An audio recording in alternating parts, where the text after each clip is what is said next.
பிரியமானவர்களே, நம்முடைய வாழ்க்கையில் முதலாவது யாரை தேட வேண்டுமோ அவரை தேடாம நம்முடைய சிந்தனை என்ன நினைக்கிறதோ, யாரிடம் எதை கேட்டால் கிடைக்குமோ அவர்களிடம் போய் நம்ம கேட்கிறோம். கேட்டு தோல்விதான் அடைகிறோம். வேதத்தில் ஒரு சம்பவத்தை வாசிக்கிறோம். மார்க் எழுதின சுவிசேஷ புஸ்தகம் 10ஆம் அதிகாரம் 47 வாசிக்கும் பொழுது, பல நாளாக குருடனாக இருந்து பிச்சை கேட்டு கொண்டிருந்த ஒரு மனிதன் இயேசு வருகிறதை கேள்விப்பட்டு, தாவீதின் குமாரனே எனக்கு இறங்கும் என்று கேட்டான். கூட இருந்த மக்கள், திரளான ஜனங்கள் கூடியிருந்தனால எல்லோரும் அவனை அதற்றினார்கள்.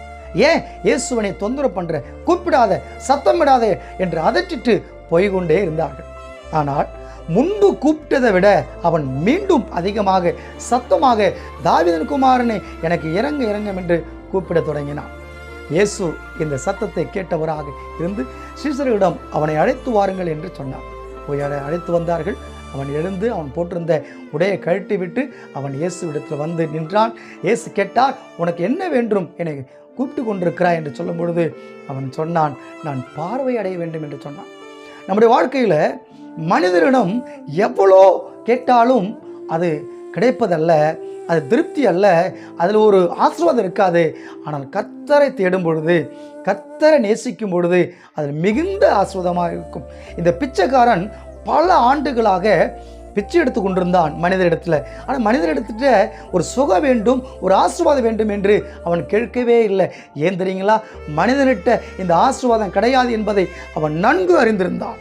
அதனால தான் இயேசு இருந்த பொழுது, ஆண்டவரே கேட்ட பொழுது நான் பார்வை அடைய வேண்டும் என்று சொல்லி அவன் பார்வை அடைந்தவனாக வேதத்தில் வாசிக்கிறோம். உன் விசுவாசம் உன்னை ரட்சித்தது, நீ போ என்று சொன்னார். இயேசுவை பின்னாக அவன் சென்றான் என்று வேதத்தில் வாசிக்கிறோம். எத்தனை பேர் அவனை தடுத்தாலும் அவன் எடுத்த முயற்சியை அவன் தடை செய்யாமல் மீண்டும் மீண்டும் கூப்பிட்டு அந்த ஆசீர்வாதத்தை பெற்றுக்கொண்டான்.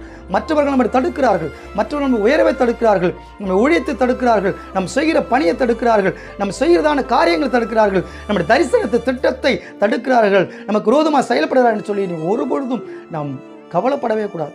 நம்மளுடைய இலக்கு என்ன? நமக்கு தேவை கண் பார்வை, நமக்கு தேவை ஆசீர்வாதம், நமக்கு தேவை உயர்வு. என் தேவனை தேட வேண்டும் சொல்லி நீங்கள் கர்த்தரை தேடுங்க. நிச்சயமாக சொல்கிறேன், நீங்கள் எவ்வளோ தடைகள் வந்தாலும் நீங்கள் அவரை தேடும் பொழுது ஆசீர்வாதத்தை நீங்கள் பெற்றுக்கொள்வீர்கள். கர்த்தர் தாமே உங்களை ஆசீர்வதிப்பாராக. God bless you.